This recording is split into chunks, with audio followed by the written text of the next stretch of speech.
However, a proper Muslim trusts Allah. So if I did not make it in this school, if I did not pass the exam, if I was rejected from a job offer or a job interview, if I did my level best, in this case I have to submit my will to Allah and acknowledge that everything is in the hands of Allah, and Allah chose the best for me, which I could not tell, and hence I accept it. If it was my own shortcomings and flaws that made me flunk, in this case I have only myself to blame.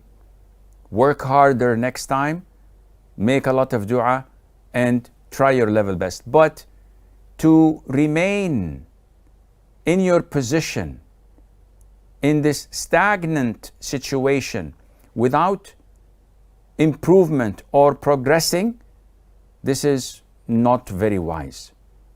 Sitting back in sorrow and sadness for missing this opportunity in that school or institution would not improve your lifestyle, would not increase your knowledge, and surely would not admit you to any other school or institution. So the only logical course of action would be is to move on. Leave what is in the past behind you and try to prepare for another endeavor. May Allah Azza wa Jal make it easy for you. But this needs conviction, needs convincing, needs believing. And it seems that you may need life coaching from someone who would try to uncover what needs to be uncovered from your potentials, your way of looking at things and thinking. Because most of the people that I sit with have a problem in identifying what's right and what's wrong.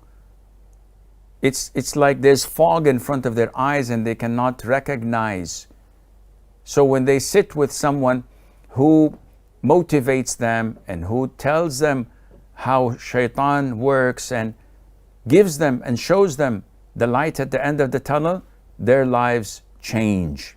As for how to uplift your morals or your expectations, how not to feel inferior, again, this deals with knowing who you are and what those around you really are.